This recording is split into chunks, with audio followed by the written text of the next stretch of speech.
friends, how you doing today? I am doing well. I'm doing. Listen, I am doing super. Okay, yeah. The chickens be quacking in the backyard and everything. I don't know what's going on with the deal back there because chickens don't quack, they cluck. But the deal is that they making some noise in the backyard. But there's a deal. Here's the deal. Okay, 4th of July has just ended. It's the end. It's all done. Okay, the fireworks done gone off. Okay, and we done went through some emotional situations in our house, and it was rough. A little bit of a rough patch. Okay, rough patch. But I'm here to explain to you some things. I'm gonna explain to you some things here, and that's why I do this channel. That's why I do this channel. I try to help you guys with your collections and try to get you guys to understand your lives and why things are the way they are, because things be messed up sometimes.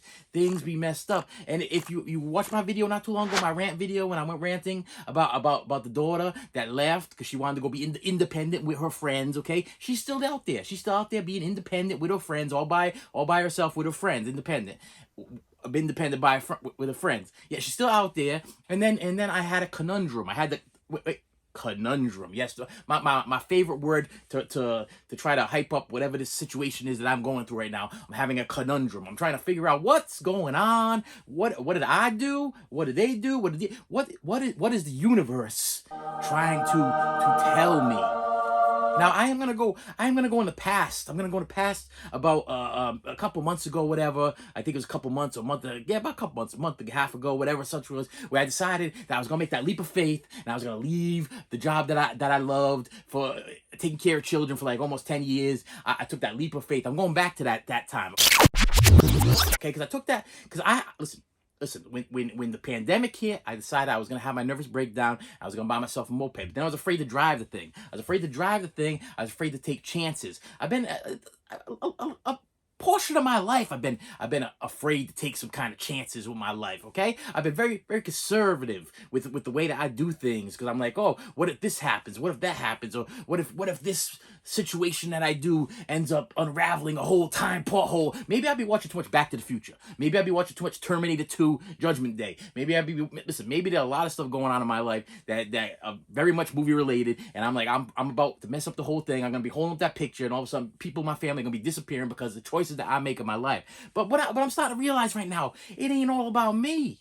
Okay, isn't that selfish? Is that selfish of me to think about the fact that it ain't all about me? It ain't all about me. It ain't all about the things that I do. It ain't all about the things that I did, or I want to do, or I had to do, or I'm going to do. It's about choices that other people that make in their lives. Other people, I don't choose for you. I don't make choices for you. So I'm going back in the past here because I was afraid I bought that moped and I was afraid to drive the moped. I go around the block with no confidence to be able to take that thing out on a long ride. And then I felt like I reached a part where I was like rock bottom. I'm hitting nothing. I'm like, I got nothing to lose. I'm going to take that thing out on the highway. I'm going to take that thing out on the main roads. I'm going to go for a ride on that thing, and I'm going to risk my life, because what else I got to lose? What do I got to lose at this point in my life besides my life? You know, and am I feeling good about that?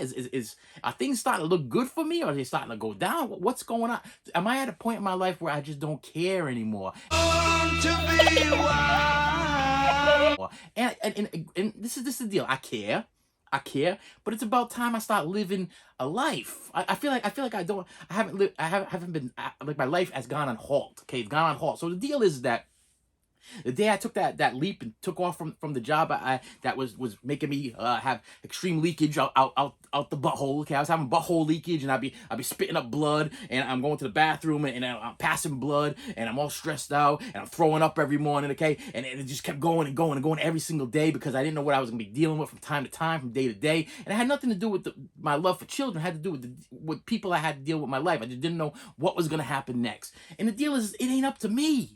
It ain't up to me to make these choices. People are people. They're going to be people no matter what. They're going to be doing whatever they're going to do. They're going to make good choices. They're going to make bad choices. They're going to blame me for whatever problem they want to blame. Listen, I'm like the scapegoat for problem people, okay? Listen, you want to point the finger at me and say, it's all your fault that my life's a mess. It's all your fault because this happened. It's all your fault because that happened. It's all your... Listen, it ain't my fault. Let me make this very clear. You know whose fault it is? your fault. Okay, it's your choices in your life. You chose to do the things that you wanted to do, okay? And if things go wrong later on in your life, I take responsibility for my wrong choices, and now I gotta figure out how to jump back, or how to make a new beginning, or start something new, or figure out what I'm gonna do to make it better. It's up to me to figure out what I'm gonna do, and I gotta keep I gotta keep faithful. I gotta keep my head out of the clouds, and my feet planted on the earth, so I can figure out what I'm gonna do next. And to tell you the truth, I mean, I for the since the little upset that we had, with the daughter becoming independent with her friends, I hit like a depression stage. I hit a depression stage. I laid in bed for like almost 2 days. The wife's been crying. Listen, it's been emotional over here. But meanwhile, back at the ranch, the independent daughter be partying, having a good time, living her life, being independent with her friends, having fun and having a good time. Meanwhile, the family be stopping. So I'm trying to make this video as short as possible. I'm gonna tell you some things that happened. So what happened was, me and wife, the other night, I'm sitting there. So the daughter's now, she's independent. Okay, she gone. My son, he on vacation. Okay, and my other daughter, she had gone out for the night. I don't know where she went, and it doesn't even make a difference. Okay, the deal is over here. Curfew's at midnight, and that's only because we don't want to be up all night waiting for you. We want to lock up the house. We want to make sure the security cameras are on. Make sure everything's all locked up. Alarms on the house. We all set to go. We ready to go to sleep. That's the only reason why. Midnight, I think, is a sufficient time for somebody that has to go to work the next day. So I don't think I was being unfair with anything that was going on in this house. But granted, hey, somebody might think I was unfair, and in that case, they had to go do what they gotta go do. But the problem is that me and the wife was sitting there, and she's playing Fortnite. She playing Fortnite, okay? This is a woman that I don't want to age us, but we're over 30. Okay, we're over 30. Okay, we're over 30. We're a lot over 30. But listen, she playing Fortnite, and she all happy because she getting victory royales or whatever. And I'm sitting on the side of her, and I'm like, what are we doing with our lives? I looked at her, and she looked at me. I looked at her. She was still playing, okay? And I looked at her, and I was like, for the last almost 25 years of our lives, we have been spending taking care of children. Okay, we have been waiting for them. We have been feeding them and clothing them and taking care of them. But almost 25 years of our lives, we've done forgot how to be people. Okay, we forgot what it's like to do things and have good times and have fun and do stuff. As adults, 25 years, we forgot how to be human beings and have a good time. Our good time is her playing Fortnite and me sitting on the side of her. Or sometimes I'm in the bedroom and she's in the living room and she playing Fortnite and I'm playing as another character and I'm standing there looking at her hot character's butt. And I'm like, man, that's what I used to chase you around like that when we were younger. Woo! Listen to me. Listen, I am not my Fortnite character. Me and my wife is not my Fortnite character, not her Fortnite character. But we are still very much together. We still very much in love, and we still very much have a good relationship. But I looked at her that night and I said, listen, we need to get our asses off the couch and go have an adventure. We need to get out of this house and we need to go have some fun. Okay, we need to find what fun it looks like nowadays. We don't even. I was ready to text my middle daughter and say, what do you do on a Saturday night? What are people that are looking for fun that don't have a lot of money? Now, granted, we can't be going to fancy places or whatever, and we're not teenagers. So we ain't gonna be hanging at the clubs. But what do people do nowadays that don't break you, and you can go have some kind of fun, and you can enjoy each other's company and be out in public, okay? I spent like 25 years locked in this room, in this house, and that's all we know. She works, she comes home, she's in this house, that's all she knows. But meanwhile, we the problem. We the problem, because 25 years of our lives we spent loving and caring and taking care of our children, and now we getting close to death, okay? Because listen, I'm throwing this out there. No, I'm not trying to depress nobody. People normally live to be around 70, 80 years old, okay? Then you drop dead, okay? That's a fact. If you're lucky, you hit 90 or 100 or whatever. I don't even know if you're lucky if you hit 90 or 100, because I've seen some 90, 100-year-old people, and they don't look so damn happy, okay? But so I don't know. I don't know what the future has in store, but I am an overweight man, okay, who likes to eat a lot of pork chops and bacon and stuff like that. I like to go to McDonald's and the Burger King and the Wendy's. I'm probably going to die. Okay, I'm probably not going to make it to that 90-year-old basis there. I'm probably not. I might not even make it to that 80-year-old basis. I'm probably going to die of a massive coronary heart attack or whatever, and due to stress from all this crap that's going on in my life, it may be sooner than later. And that's even the sadder part. I could probably drop dead tomorrow, and I'm not even enjoying myself. So this is what happened. So here comes 4th of July, and I'm laying in bed for 2 days. 2 days, I'm depressed, and I'm like, what are we gonna do? We're missing somebody. Somebody's missing from our lives. What are we gonna do? And the wife's giving me a hard time, and she crying, and then my daughters calling me up, and like, oh, your granddaughter, it's her first fireworks. What are you gonna do? I'm like, I can't go back to that spot. It reminds me too much of the one that we got lost. Okay, and I'm like, I don't know what to do, and I don't want to really hang around my mother this weekend because I don't want her to remind me of all the messed up things that went on when I was younger, and then remind me of the messed up things I just did as an adult. I don't want to be reminded of nothing. I want to get some kind of peace. I want some peace in my life. So this is what happened. So we decide we're gonna go see the fireworks. I'm like, you know what? I gotta put this stuff aside of me. This one's having a good time. Why are we not having a good time? Me and my wife, we decide we're gonna go. So that night, we decide we're gonna go for a ride. We're gonna go for a ride. I found this place. It was an arcade, an adult arcade. Okay, this is a place where you gotta be 21 to go to the arcade. I'm like, I'm gonna go to the adult arcade. Okay, we get in the car, we're all gung ho. She's like, where are we going? I'm like, we're going on an adventure. Me and you going on an adventure. Listen. Get Google Earth or Google whoever that lady is. Let's go, that lady. Let's go. Listen. I'm gonna give you some coordinates, okay? And we're gonna go for a ride. We're gonna go on an adventure. So we drive up to this area of this place in the middle of nowhere. And we're looking for the arcade, okay? And we're like, we find the arcade, and then we're driving up to the arcade, and I look at her, she looks at me, I look at her, look at me. She looks, and then she looks at the people going into the arcade, and they all like 21 years old and stuff like that, 22, 23, 25. We look at each other, I look at her, she looks at me, and once again, we're like, do we want to do this? And the bounces, they had like 3 bounces outside, and they were scary. Okay, these were scary bouncers. These were big, burly, scary-looking men. And I look at her, and I'm like, are these people trying to keep people, like throwing people out of the arcade place for getting in trouble, or are they trying to keep people from going inside? I'm afraid to go inside. Listen, they keep me from going inside the building. They ain't keep me from what I'm about to do when I go outside. So listen, so granted, we drive in, and wife's like, I think maybe we should forget it. Maybe we should forget this. Maybe we should forget about this whole thing. Maybe forget about the whole thing, and let's just go do something else. I'm like, okay. Let me think about this. Adventure.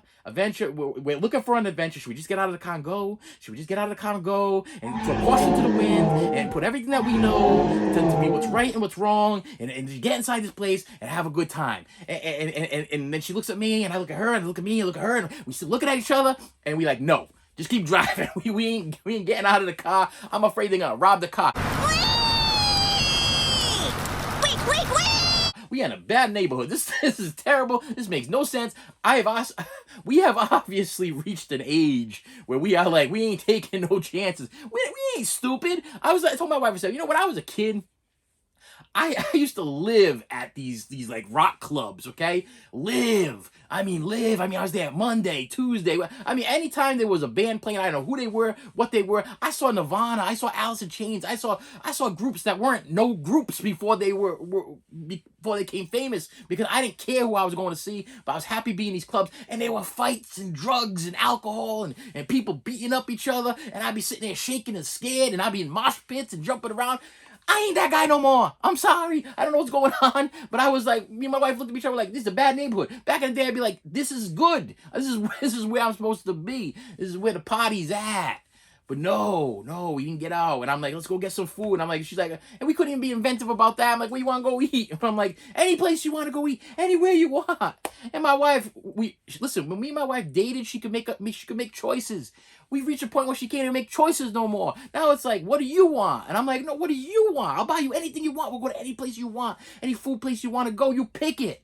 And she's like, let's go to Wendy's. I'm like, how imaginative. We are so imaginative in our older ages. We're going to go to a place where we go all the time. And let me guess. You're going to get the number 5. You're going to get the number 5. You're going to get the spicy chicken sandwich. She's like, yes, I'm going to get a spicy chicken sandwich. I'm like, and then I'm like, why do we go to the ocean? We'll go to the ocean, and we'll get food, and we'll go to the ocean and meet, because it was the night before our anniversary. To be perfectly honest with you, our anniversary was on July 3rd. It was the night before our anniversary, and I was like, wherever we're gonna go, we're gonna stay there till midnight, till after midnight, so I can look at you and say happy anniversary, give each other the kissy, and be like happy anniversary. And everything gonna be beautiful. Gonna be a beautiful little moment that we're gonna have. So I'm like, all right, we got our food. Now let's go to the ocean. Let's go. We'll get our food. We'll go to the ocean. And then now I'm Googling oceans. Back in the day, I could find an ocean. I'm reaching an age in my life, I guess, where I can't even find an ocean to go hang around at. I'm like, if we go to this place, I know the cops are going to throw us out there because they think we're making out or we're doing something or whatever. Meanwhile, we like grown adults. We ain't disrespecting nobody, but we're not supposed to park there. So the cops are going to come while I'm eating she's eating a spicy chicken sandwich, and I'm eating my son of a baconator or whatever the situation is. And I'm like, I got it. I got it. There was an ocean. There was a beach that my father used to take me fishing when I was a kid, and it was a beach, and he had like 2 or 3 fishing poles. He cast the fishing poles out. He put the fishing poles in the homemade stakes in the ground, and he tell me, stare at the top of that pole.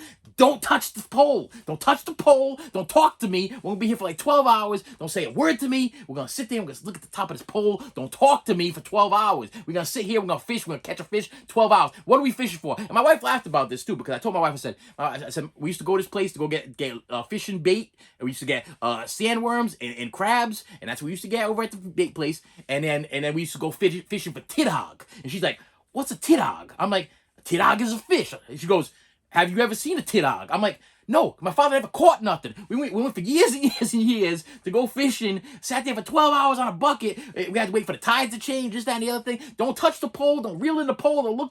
Don't talk to me. I'm here for 12 hours. Don't talk to me. Just sit there and be thankful that I invited you for the trip this morning to go fishing with me. I want to go to that beach. I want to relive that beach. I want to go to that. I remember that beach being beautiful. I remember sitting there till the sun went up and the sun came down. I remember going to that beach all the time. I'm going to share this moment with you because, listen, it was a terrible fishing moment for me and my father, but at least he invited me someplace, even though he didn't talk to me for 12 hours. But listen, I want you to enjoy this beach, and we're going to eat our inspirational food that you just came up with, that we have usually every week, and we're gonna enjoy our anniversary looking at the ocean. So she gets on the Google thing there. Let's go. And we drive. And she got a problem with the brakes. And the gas prices are crazy. And the gas light comes on. And the brakes make weird noises. We still drive. And I'm like, we're on an adventure. We're on an adventure to find our childhood, to relive we've been married for 23 years. We've been together for 27. I want to find our childhood again. I want to find the fun that all of my independent daughters having. I want to find that fun. I want to find the fun that all my kids have. My son's out having fun. My other daughters out having fun. Everybody be having fun but us. We gotta find that fun tonight. We're going. And we didn't make it over to the other place because that was scary. That was scary fun. We don't want scary fun. That wasn't fun. That was a scary place. I want to go scary place. I want to go happy place where I don't feel like I'm on edge and I need to take some Xanax so I can get my medication going on because I'm having a panic attack because I'm afraid I'm gonna get killed there. We're gonna go to the beach. It's gonna be me and you at the beach. That's where we're gonna go. So we drive miles. And we make it to our destination. Here you are. Destination's on the right. And the dang bleed. You know where I'm going with this? The beach is closed. Okay? The beach is not there no more. Okay? You can't go on the beach no more. You can't fish there no more. You can't go there no more. It's not there. And listen, I got a comment the other day from some guy saying, "Is your entire life a drama?" I don't know what's going on, buddy. I'm telling you right now. If my comment to him was, if I was in a room painted in total white, if the ceilings were white, the walls were white, the floor was white, and the ground was white, and it was a big old juicy dog turd or human feces right in the middle of the floor, guaranteed I'm gonna step in it. Listen, the whole place is white. There ain't nothing else in the room. Just this big old turd. I'm gonna step in that turd. That's just how my life has been. This is the cards that have been dealt. This is the way the universe has planned it for me. I'm not a constant downer. This has just been my luck. I'm just that lucky guy that's gonna step in that one single turd in that painted white room. That's just the way it is. So yes, the beach is closed, and then I look over on the left, and there's Cumberland Farms. Okay, listen to me. When I was a kid, I used to tell my father, we were sitting on a bucket 12 hours, whatever, waiting for the tidhog to be running. The Tidog are running. Every time we go to the bait shop, the Tidog were always running. They're always running somewhere. Okay, and we had to go to that special beach where the tide was proper so we could catch the Tidog. Meanwhile, I never caught a Tidog in my life. But then we go, okay, and the beach is closed. But then I look across the street and there's the Cumberland Farms. When I was a kid, I'd be sitting on the bucket for 12 hours. I say, hey, Dad, can I get a bag of chips? No. Hey, Dad, can I get a drink? No. Hey, Dad, can I go for a walk over to Cumberland Farms so I can see what the inside of Cumberland Farms looks like? And he'd be like, no, sit on the bucket, watch the top of the pole, and that's it. That's all you're doing, okay? That's all you're gonna do. Ugh. Now, listen, granted, I did, as a child, get to go to the Cumberland Farms a couple times. So, listen, there's people out there that they know me as a kid. And they're like, oh, all you're remembering is the negative stuff. Listen, some people's negativity is their positivity, and my positivity is their negativity. Listen, that's all good. I ain't taking nothing away from nobody. But I don't remember getting to go to that place that much. I don't remember getting to go to Cumberland Farms. I remember asking an awful lot. I did a lot of time on that bucket. You know, it's like prisoners waiting to get some kind of those visits there from their girl. Okay, I was waiting to get some kind of happiness from that Cumberland Farms, and it would rarely come. But when it did come, it was a big shock to me. But so I tell the wife, I'm like, well, they're closed, but the Cumberland Farms is right there. I didn't dream this place. You know, people have been telling me for years, you make this stuff up. This is not true. You've been gaslighting. I didn't even know what gaslighting meant. Gaslighted or gaslit. You've been lying to yourself, and you've been pointing a finger at us and blaming us. Kind of like what my kids do to me. They blame me for their mistakes. It's all your fault. It's all your fault. No. Listen to me. This stuff existed. Okay, so this was a real thing. Okay, there's the Cumberland Farms. There's the beach. Okay, you tell me that this didn't happen. This didn't happen. Right there it is. There it is. So we pull in, and my wife's like, "Why don't you go in and buy a scratch ticket?" I'm like, "I'm afraid." I'm like, "I don't want to go in." She's like, "Why don't you want to go?" I'm like, "Because I didn't get to go in when I was little, and I don't want to go in now. I think it's bad luck." She goes. Well, maybe you're supposed to be here. Maybe the plan is for you to be here to buy a scratch ticket, and then you win like $1 million or whatever, and that's the plan. I'm like, I don't want to go in. I'm having some kind of weird trigger thing. I don't want to go in. So I don't go. I'm like, why don't you go in? I'll give you all the money I got in my wallet. You go buy $2 scratch tickets, as many as you can buy with all the money I got in my wallet, and we go win $1 million down the street, whatever, because we got to go eat our food because my French fries are getting cold, and nothing worse than some Wendy's cold French fries. Okay, the night has already been done messed up as it is. Now you give me the cold French fries. Let's just go down the street, and we'll park on the side of the road, and then we'll eat our food and wait for midnight to come so I can look you in your eyes and tell you how happy I am with my life and how great things have turned out for the last 27 years that we've been together and so many plus years that I've been alive on this planet.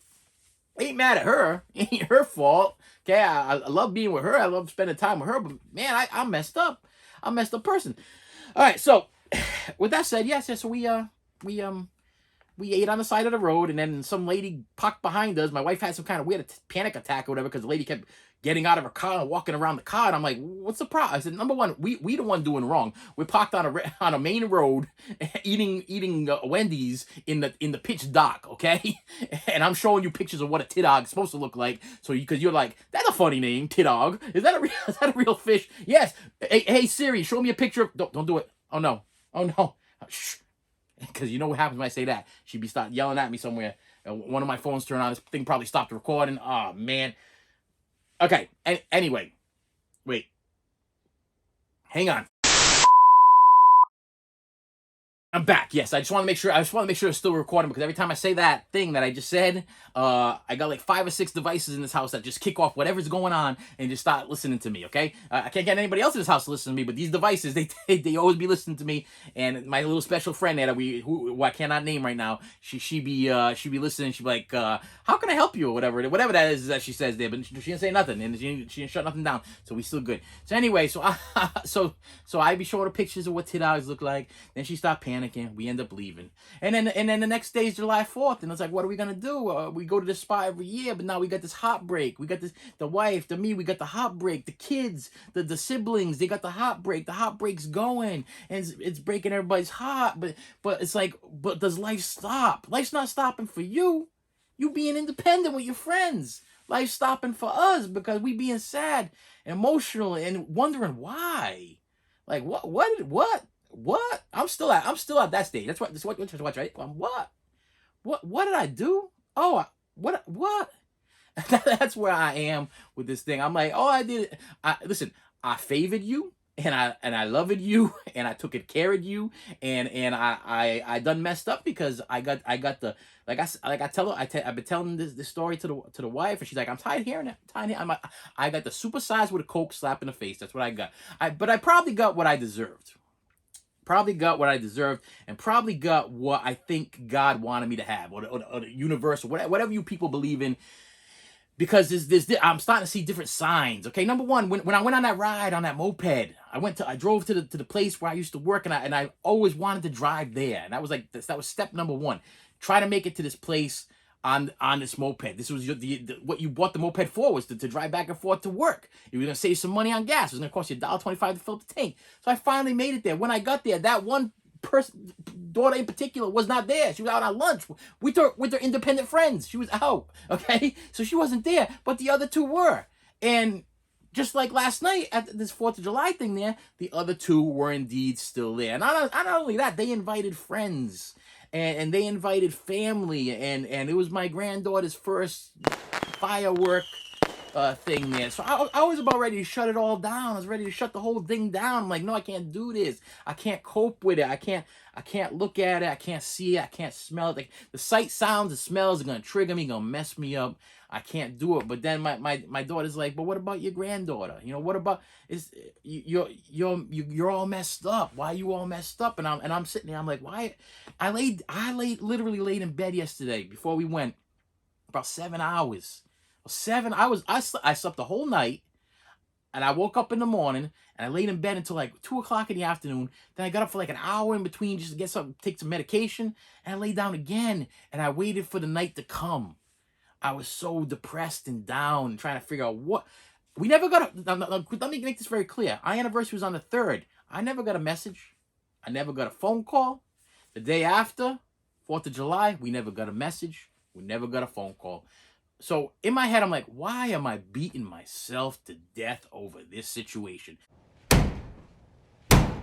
I actually got up this morning, and before I went and talked to my son, I got up because he on vacation now, because the school year's over. I actually got up this morning. I started going on YouTube and looking for how to deal with parents that are dealing with estranged children that take off with you, and you don't take off on you, and you don't understand why. Because this is where I'm at right now. I just don't understand. I don't understand. I'm not an abusive father. I wasn't an abusive father. Like I said, she might have got me. I was upset when she was about ready to leave, but she was coming home at like 2 or 3 o'clock in the morning. Okay, she was out with her independent friends having a good old time. Okay, and I didn't know the guys she was with. I didn't know the gals she was with. I didn't know what was going on in her life. She was getting into things that I didn't know what she was getting into, and it wasn't a positive thing. It was stuff that would hurt a father. It was stuff that would hurt a parent's heart. You'd be like, I thought better. I want more for you. You listen. I favored you. I took care of you. This was a thing, and then I'm like, I just trying to keep you safe. But I guess at one point in a child's life, I don't know. There's like some kind of selfishness thing where they're like, you know what? I could get it if life was so bad here, if life was so terrible. And I'm gonna tell you, I'm gonna throw this out there at you. I'm not the most pleasant person to be around all the time. Okay, I gotta be honest with you. I could be a little bit hard to deal with sometimes. Listen, I suffer from bipolar disorder. I have an issue with anxiety. Okay, I got things that go on in my life that are triggers and have happened to me as a child. So every once in a while, I go through things in my life. And yes, my family has been here to see me in my ups and my downs. I have not been the best person to be around sometimes, and I was a little bit of a mess. But as far as being physically abusive, okay, verbally abusive, I say things from the heart, okay, and you can take that as verbal abuse if you want. But if I'm saying something, it's because I'm doing it for your own best interest, and it's because I learned from my mistakes as a child. I'm trying to help you out. That was it. That's all I keep looking at. I'm like I'm the most honest parent you'll probably ever meet in your life. If you were my child, you probably think of me to be strange, because I talk about things that parents don't normally talk about. I'll talk about my childhood, drug problems or sexual problems or whatever issues or whatever good things or bad things or whatever it is, things that I was addicted to, things that I couldn't stand, things that I shouldn't have been into. I say it all. Want to know why? Because I don't want you to make the same mistakes I made, okay? Because I'm not proud of everything that I did, but I am proud of some of the stuff that I did because I'm proud because I went through this stuff to try to help my children out. And I always thought that I've been a very helpful father, okay? As far as parenting goes, you know, I believe that I done the best with the tools that I had. Okay, the tools that I've been given, the stuff that's been going on in my life, the tools I feel like I did the best I could. Okay, so with that said, okay, so my son gets up this morning. So we had the 4th of July thing. We did the 4th of July thing. A whole bunch of people showed up. And we had fun. We had fun. But my son gets up this morning. And I'm like, let's watch a movie together. Let's watch a movie together. Let's watch something that you have not watched yet before. And this is ironic because I'm like, so he starts googling things that are like, this is the movie. This is the end, because that's like one of the, he likes those. He's 17 years old. He's reaching that age where he wants to watch these comedies that are more of adult. You know what I mean? Like where I might be squirming just a little bit too because he's my son and they have certain scenes and everything. But I'm like, I was watching them when I was like 15, 14, 13, 12. You know what I mean? But to sit there and watch with your son, you feel a little bit odd or whatever. But this was a newer movie. And after he looked at movies like This Is the End and went through the long, long list of movies that he's already seen with me through the last vacation that we had, whatever, and I was like, you can pick out whatever you want. He decided to pick out this movie. Now, this one has a special cover, Hot Tub Time Machine. Now, this has a special cover that I got at Walmart, but underneath it is the actual Hot Tub Time Machine. And, you know, like a good father, I just want to throw this out there with you. This is the unrated version, but we watched the theatrical version because I'm still a father. And I still demand a little bit of respect. And even though this is an R-rated movie, okay, we didn't need to be sitting there watching the unrated version to make myself feel even more uncomfortable. It was funny enough when I watched it in the theatrical version. It was funny enough for him. He laughed. We had a good time. If you don't know what the premise of the movie Hot Tub Time Machine is, okay, now this is a little bit of a rant. It's a little bit about my weekend. It's a little bit about this movie, okay, and something that just kind of hit me with this movie. Now, I've seen this movie numerous times, and this is actually a fan favorite. There's a couple of people here on YouTube that like the people that watch this channel that have commented about this movie over and over again, and they use quotes and everything like that. So this is a fan favorite. A lot of people love this movie, and I love it also. This is a total Back to the Future R-rated ripoff. That's what this is. It has a whole Back to the Future vibe about it, and if you love Back to the Future and you are an adult, then you're gonna love you some Hot Tub Time Machine, because that's what it's about. It's about these guys that their friend is suicidal, and they decide they're gonna go back to a place where they had a good time, kind of like this whole story. See how I just went full circle there? I was looking to find my childhood when I used to have a good time, when we used to throw caution to the wind and have a good time and have fun. Okay, that's what me and the wife were looking for. Like back in the day when we were kids and we were having a good time, we wanted to have the good time too. So we were like. So my son's like, Hot Tub Time Machine. I put it in, I started watching. So it's about these group of friends. He's depressed. He's having a tough life, okay? He's suicidal. So what they do is they decide to go back to this happy spot that they remember being a very happy point when they were kids.